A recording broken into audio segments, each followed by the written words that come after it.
Hi everyone, and welcome back to Real Conversation video lesson with me, your teacher Chris. Now it's very hot today, so my air conditioner is running. I'm sorry, I'm a big boy and I don't like to sweat before I start work.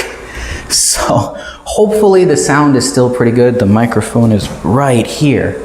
So I think it should be okay. We'll find out after I film this video. But anyways, today we have an interesting lesson. We're going to talk about computers. Now, I like computers, or I hate computers. You'll have to wait to see my answers at the end of the video. Now, if you're new here, subscribe. Welcome to my channel. I have new lessons every day, and I love helping new students learn English. And if you're one of my returning students, thank you for coming back, and you're doing awesome.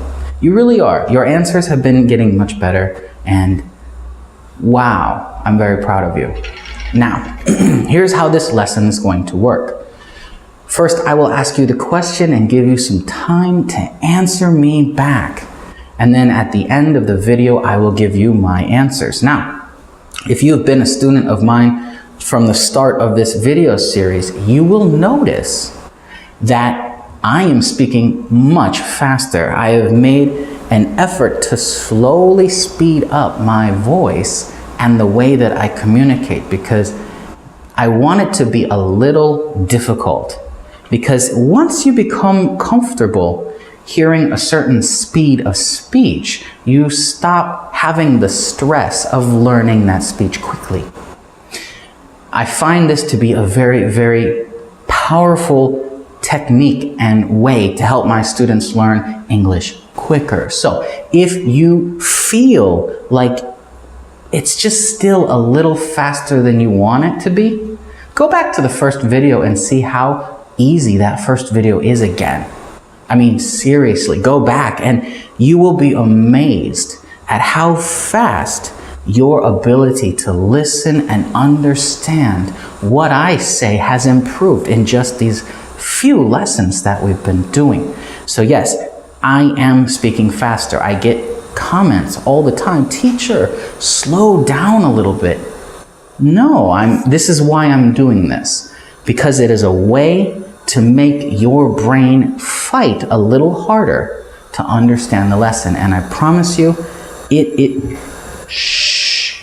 so, there we go. It's so noisy sometimes. I promise you, this is the best way that I've found over many years of teaching to quickly improve people's ability to listen in English and understand.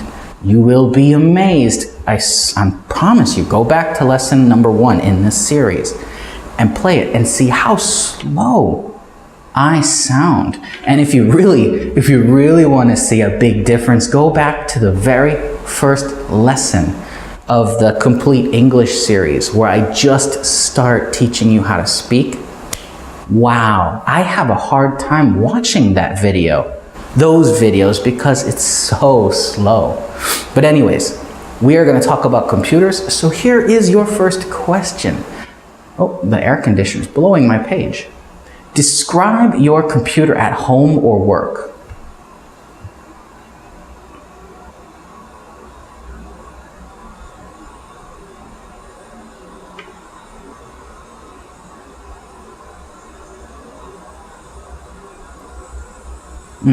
Now, to answer that question, it could have been anything from what it looks like to what kind of computer it is to how you feel about it.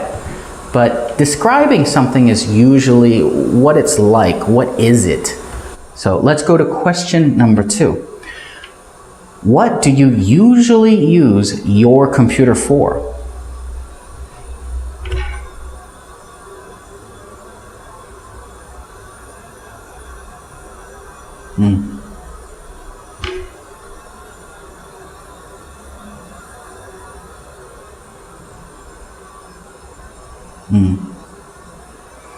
I use my computer for work so much. Question number 3. Do you like computers? Why or why not?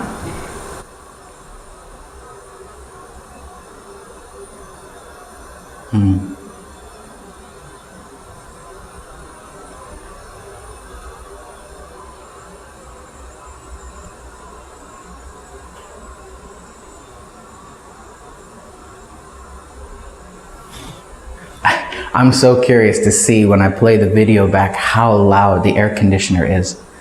Okay, question number 4. What was the first computer you had like? This should be an interesting question. What was it like, the very first one?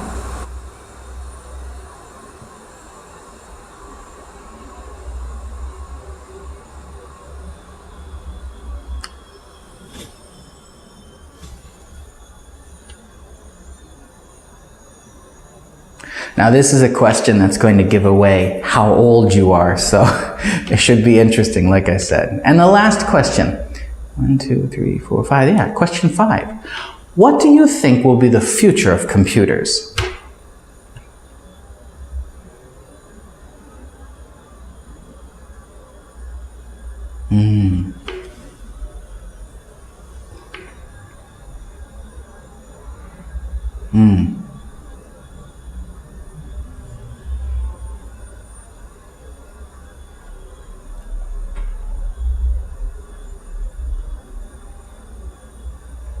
I think you're right. The future with computers is going to be amazing.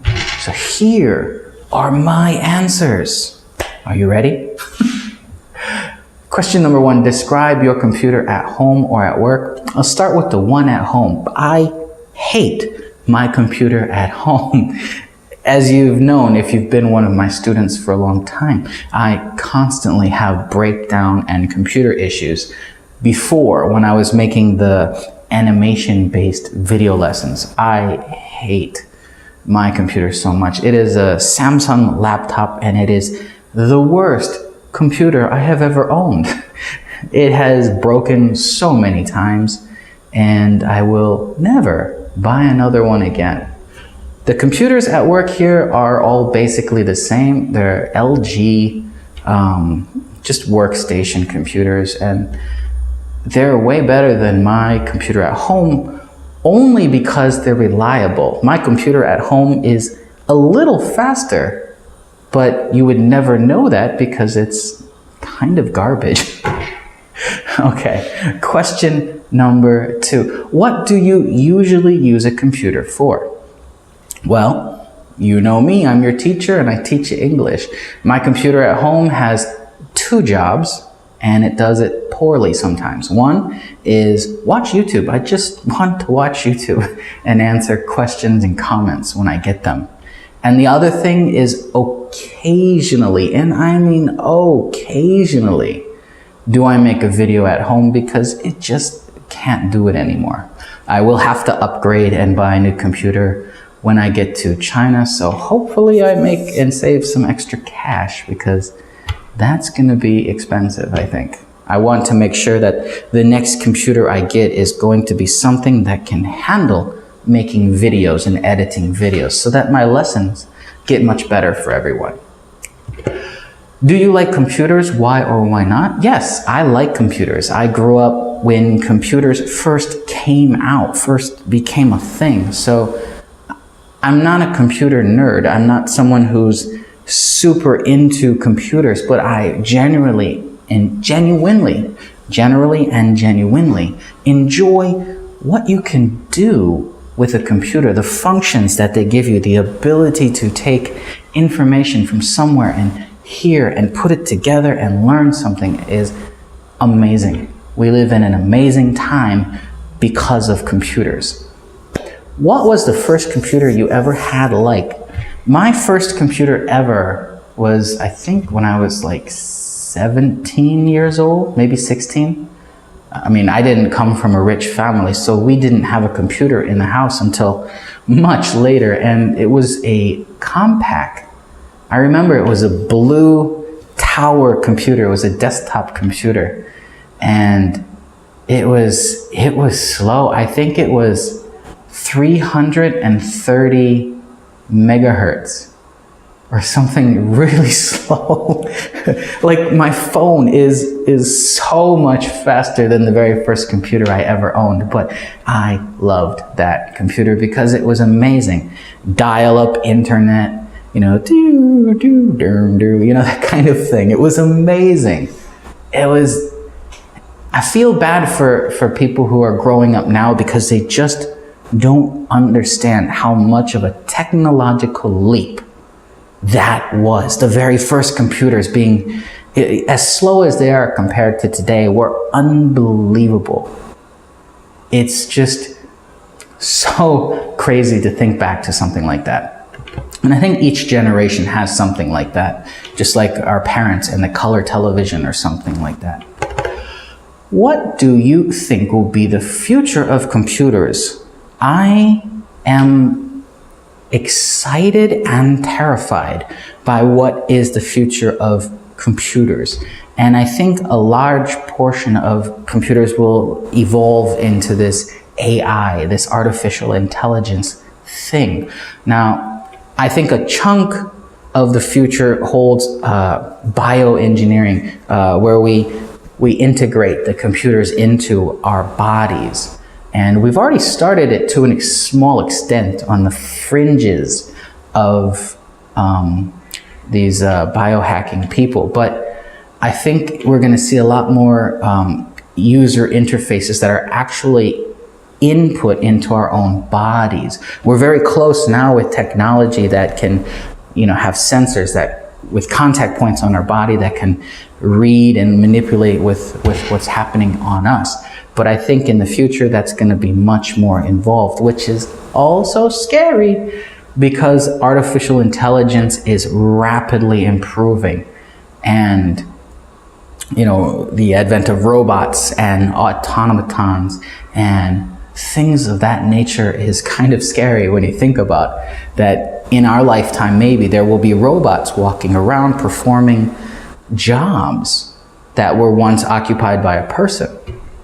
Before I die of old age, there might be a robot walking down the street sweeping. Who knows? It could be something like that. I don't know. It's very difficult to predict leaps in technology, but I honestly think that technology with computers and artificial intelligence will be massively different than it is right now. There will be some similarities, but in terms of the scope and the amount of interconnectability will be massive.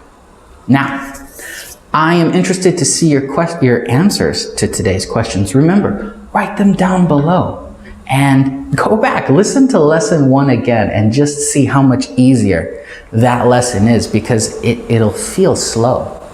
You'll understand so much of it now because I'm slowly getting you used to hearing faster English. I'm proud of all of your progress, and I will see you for our next lesson. Goodbye.